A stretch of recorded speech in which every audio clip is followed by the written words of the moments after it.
Hey y'all, it's Sherry. I am supposed to be here with an update, but it's raining.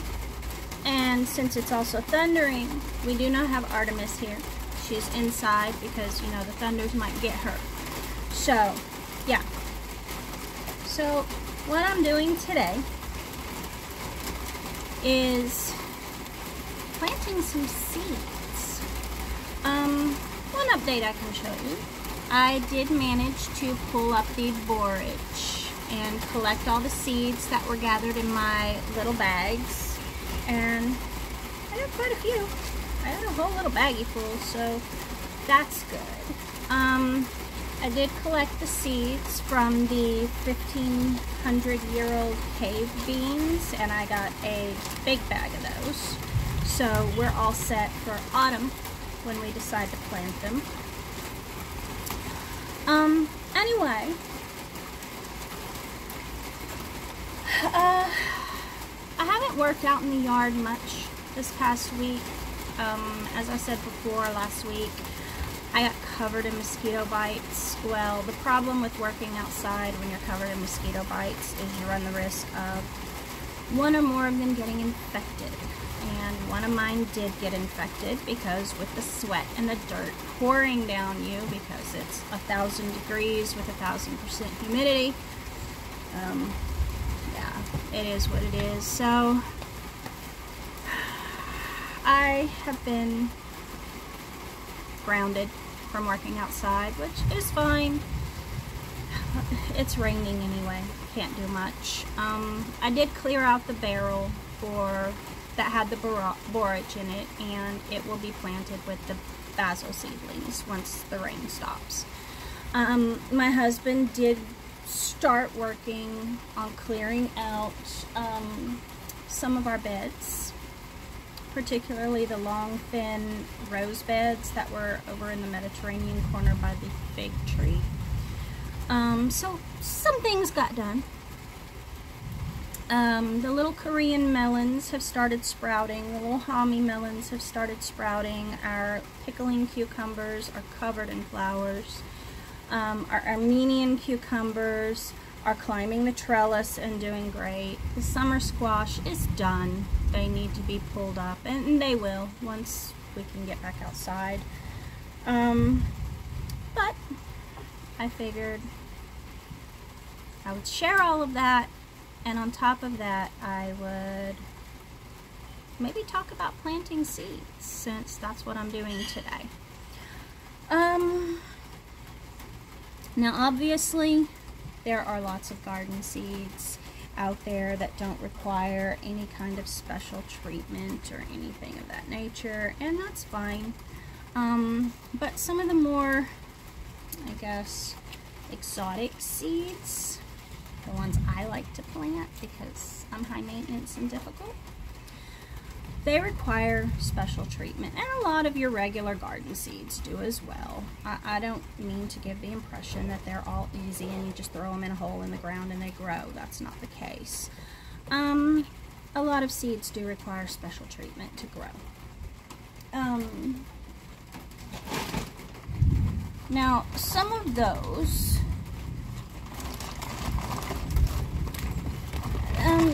the reason the seeds, that various seeds need special treatment to grow, and yes, I am using this horrible Miracle-Gro soil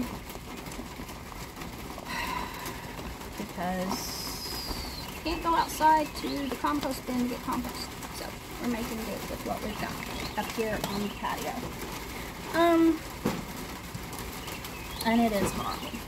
I mean, this stuff is full of sticks and all kinds of things, because nowadays the companies that make the potting soil and garden soil and compost and things of that nature don't allow the organic material that they throw in there to break down properly, and so that's why you have the big sticks and chunks and things of that nature.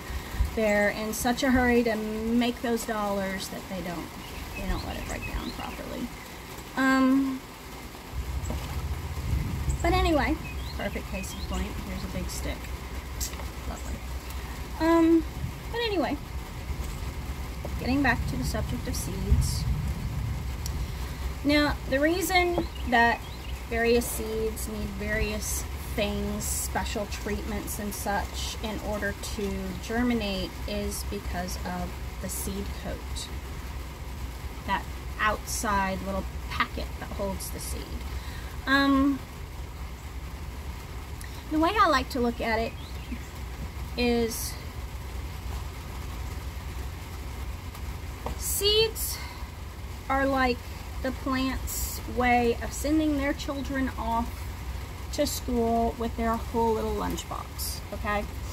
And by that I mean each seed has everything, nutrients and everything necessary for the baby plant to start growing. That's what the cotyledons, the seed leaves are. Okay, they are those little lunch boxes. And they have everything necessary for the little plant to start growing.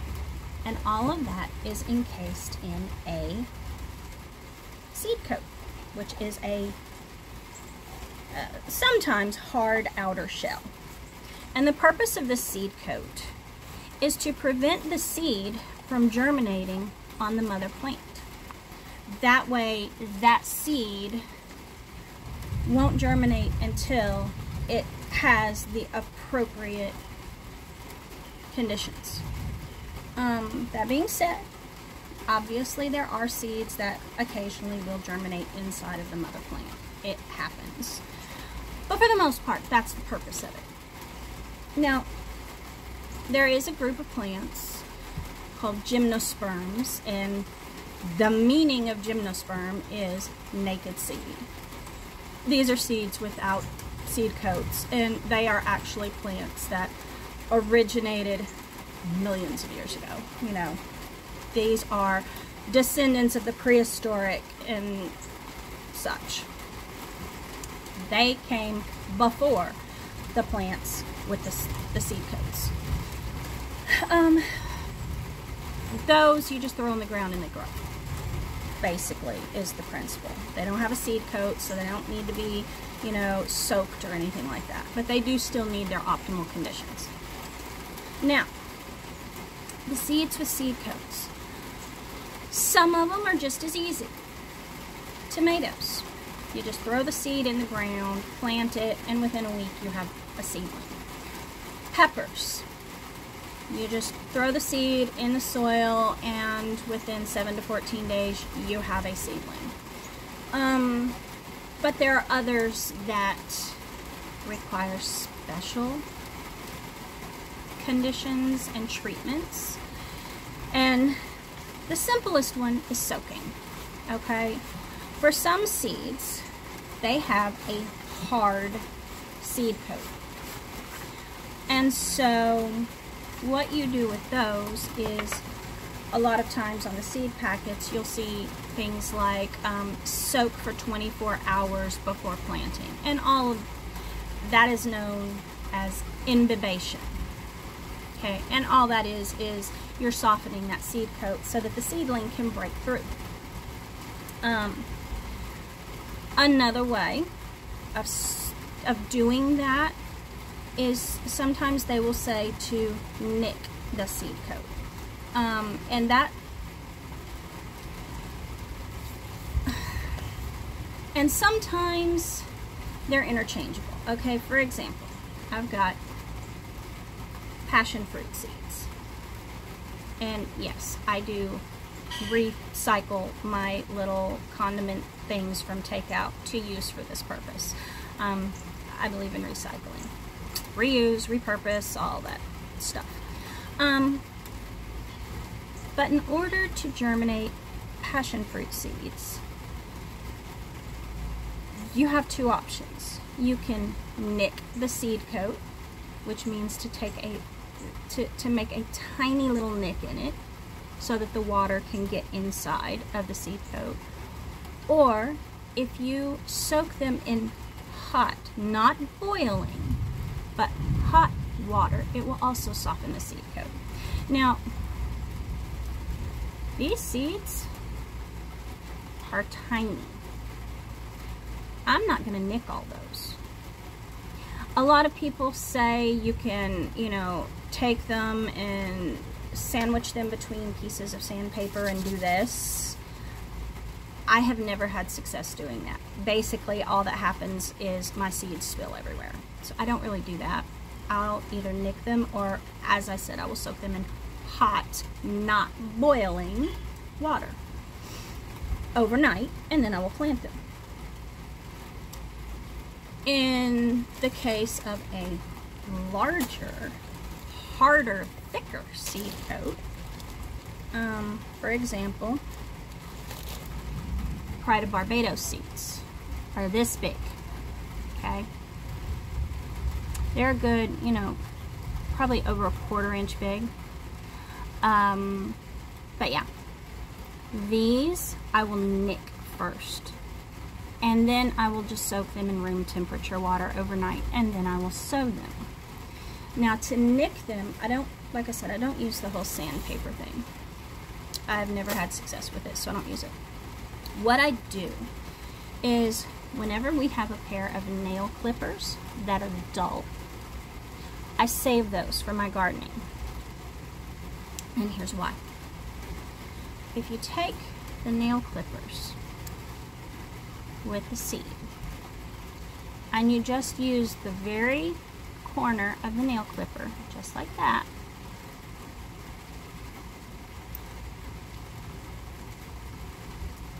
and it'll make a little nick.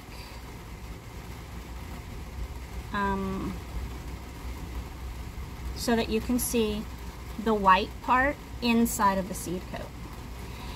And the good thing about this is, unlike using like a knife, which you'll slip and cut yourself, I know, I've done it many, many times because I am a klutz.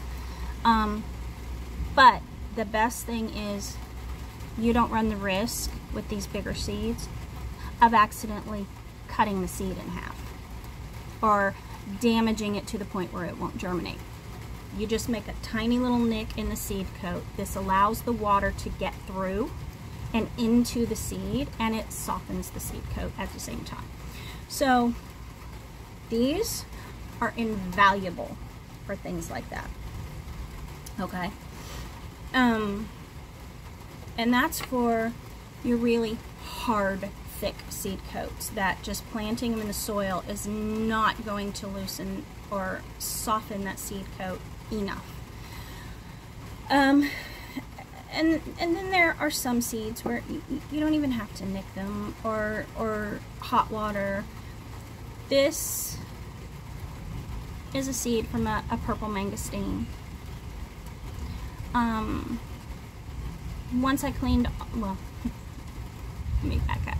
Once I ate all the flesh off of it and then cleaned it up, you just throw it in room temperature water, let it soak overnight, and then you plant it. And see, that has softened up the seed coat enough that hopefully they will sprout. And I'm actually planting these today because they've been soaking all night. Another treatment that you often see is stratification. Okay, nicking the seed coat or damaging it in some way with sandpaper or whatever, that is called scarification. Okay, you're scarring it, scarification. That's how I remember it. Stratification is temperature. It has to do with temperature. Some seeds, like apples, cherries, magnolias. Some seeds require certain amount of time spent in either cold or hot temperatures. So it's more common to see cold temperatures. Basically, okay, for example, an apple seed. And honestly, I don't grow apples from seeds because they're not going to come true to type. Apples are one of those species that has been hybridized so much over the last however many centuries that it's not going to grow true to type. A lot of times people will grow apple trees from seed and then just use it as grafting stock because it's a hardier stock. But in any case, basically like an apple seed, you would literally take the seed, you would take a sandwich bag or snack bag or whatever, some plastic bag, and put some damp, not wet, damp soil in it and put your seeds in there. Close it up, put it in the refrigerator for 3 months because it requires about 3 months of chill time. And then after the 3 months, you would take it out, sow it like you would any normal seed, and let it grow. What this does is it triggers that dormancy inside the seed saying, oh, we just went through our 3 months of winter. It's spring, it's time to grow. And so the seed will sprout. Very, very seldom will you ever see one that requires heat hours. Basically, the way we deal with that are the heating mats. The heating mats under the trays of seedlings will warm up that soil and give them their hot temperatures. A good example of that is banana seeds. And I actually have some inside under the little greenhouse dome on a heating mat now. Banana seeds, they're high maintenance, okay? They are the divas of the seed world. So are magnolias, by the way. Banana seeds are difficult to germinate. And the way you do it is first what you're going to do is you're going to soak them for 24 to 48 hours. Then you're going to sow them in their soil. And then you're going to put them on a heat mat under a humidity dome because they require heat and humidity, okay? And then you're going to wait anywhere from 6 to 12 months for them to sprout. They are divas. Southern magnolias, like my magnolia tree in the yard. I have grown some of those from seed, and it is difficult. Now, I did it successfully. I've given those trees away, but I did it successfully. But what you do is magnolias make a little cone. It's kind of like a pine cone, but not quite. And the seeds inside are covered with a bright cherry red aril, okay? And what an aril is the flesh around the seed coat. What you do is once those cones come off the tree, you pick out those red seeds and you soak them overnight. Now, soaking them softens that red aril so that you can peel it off. Once you peel that off, then you cold stratify the seeds for a minimum of 3 months. I think I did it for 4 months just to be safe. A minimum of 3 months. Then once you're done with that and you pull them out, then like the banana, you sow them. They don't have to have the humidity. I didn't put them under the humidity dome. I just put them in trays. But you sow them with the heat mat. And then they will sprout if you're lucky. They are divas. And that's the thing about seeds, is it's not always one treatment. A lot of times it's multiple, okay? You have to nick it and soak it. Or you have to stratify, or soak it and stratify it. You have to provide heat. You have to provide this. What you're doing is you're providing the seeds with the optimal conditions in which to sprout, what they have been programmed into their DNA to require in order to sprout. Okay, you are simulating, okay, for instance, the cold stratification. You are simulating the seasons. So you're simulating winter when you put them in the refrigerator for 3 months. Soaking the seeds, you're simulating the flood conditions, okay? Rainforest plants are a perfect example of that. You are simulating the rains, the flooding that they receive there. Some seeds are also benefit from being treated with a very weak acid solution, because you are simulating the seed's journey through the digestive tract of some animal, okay? And that is what hot water does. Hot water is a milder version of an acid bath, okay? But it is simulating the same thing. Another treatment that is not so easy to do, and I will be posting a video showing how to do it at home.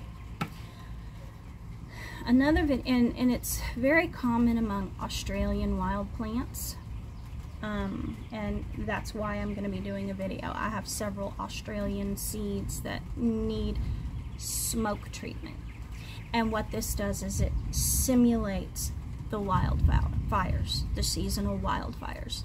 And basically, you can buy a smoke treatment that is mixed in with the water or whatever, but for me to buy it, I have to go online, I have to pay a lot of money and have it shipped to me. But it's just as easy to simulate at home, and I will do a video on that, because like I said, I have several packs of Australian seeds that I need to smoke treat. And basically what you do is you take a mixture of dried leaves and straw and twigs and all of this, and you put it in the grill and you light it and then let it smoke while your seeds are sitting on the grill part in a container. And that way that smoke, so, you know, coats that seed coat and gives them the impression, oh, it's been a forest fire, it's time to sprout. But I will do a video showing how to do that. Maybe in a week or two, I have to see. Because right now I've got the leaves and stuff drying for it. But anyway,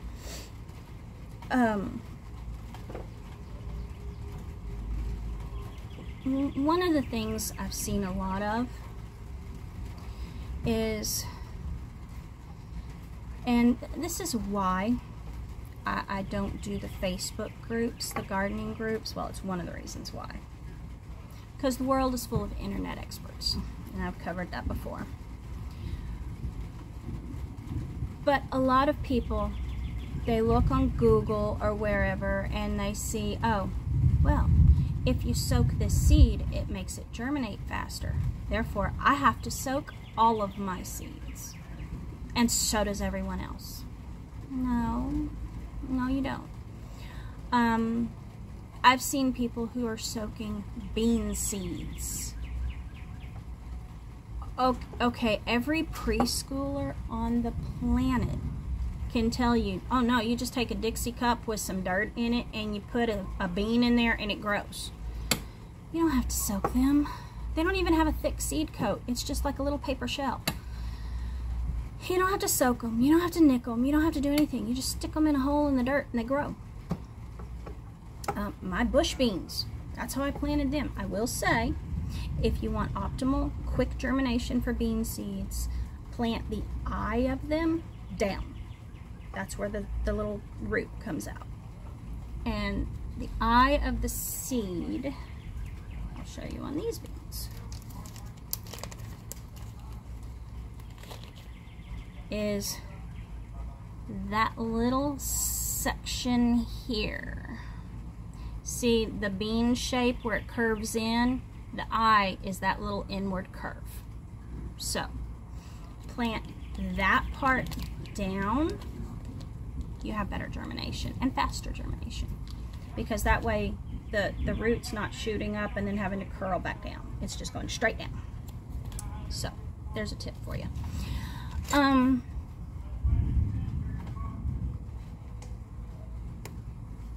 But you know,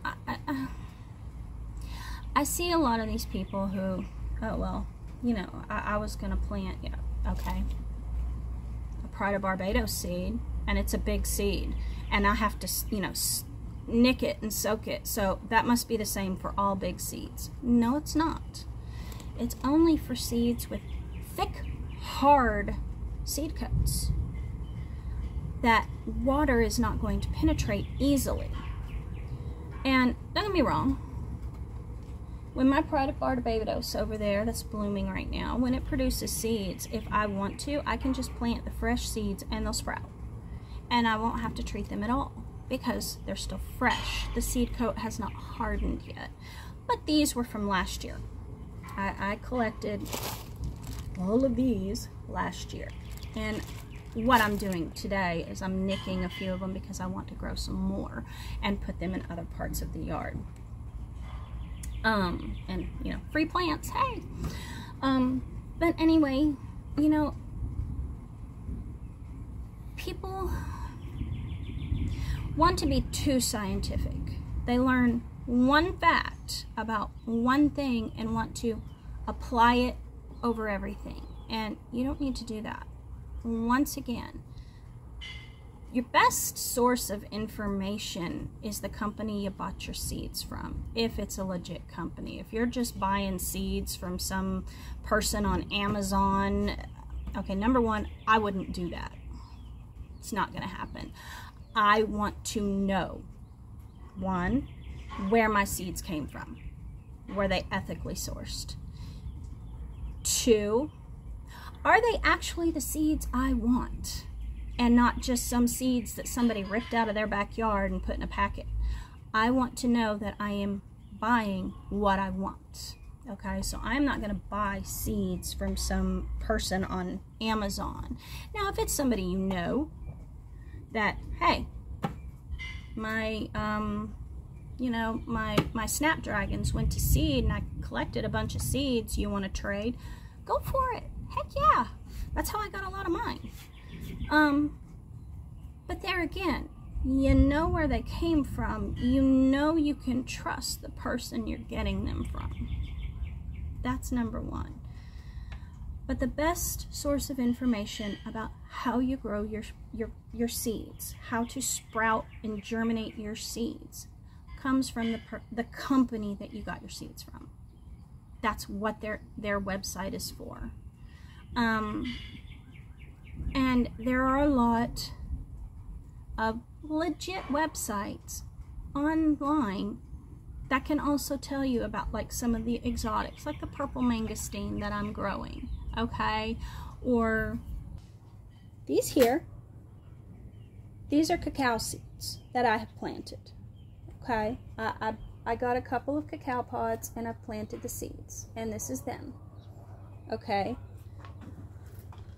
These are lychee. Again, we love lychees. We ate a bunch and I decided to plant the seeds.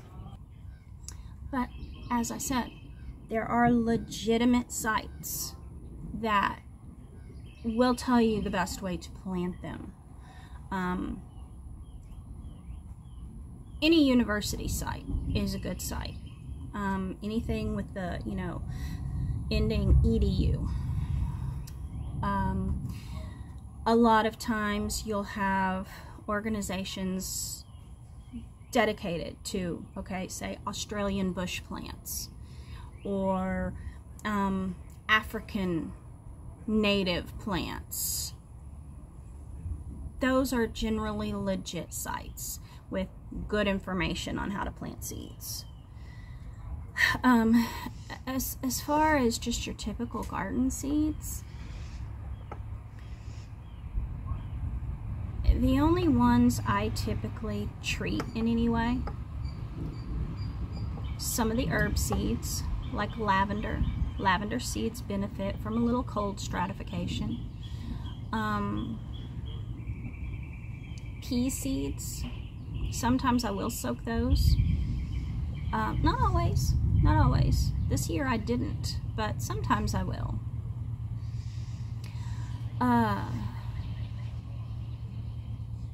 Corn seeds occasionally, but again, not always. I didn't soak them this year. But some of your flower seeds will require cold stratification, or like in the case of the Pride of Barbados, you know, scarification, and maybe a little bit of soaking. But typically no. Most of them won't. It's not until you get to seeds that are not so native to your region that then you may have considerations for various treating of the seeds to get them to germinate.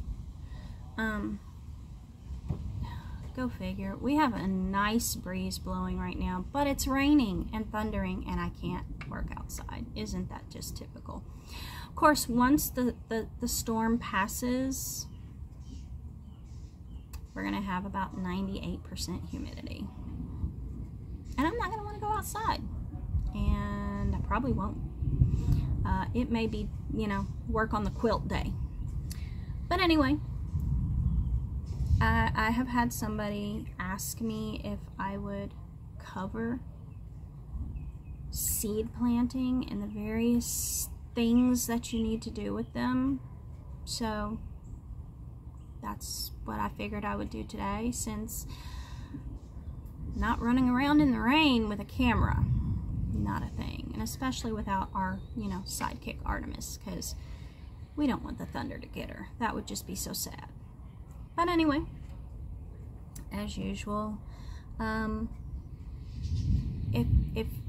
if you like this video, if you found it informative, feel free to like, share, subscribe, all the YouTube stuff, whatever. Hopefully next week I can give you a better update and we can take a stroll and not just sit out here and listen to me ramble.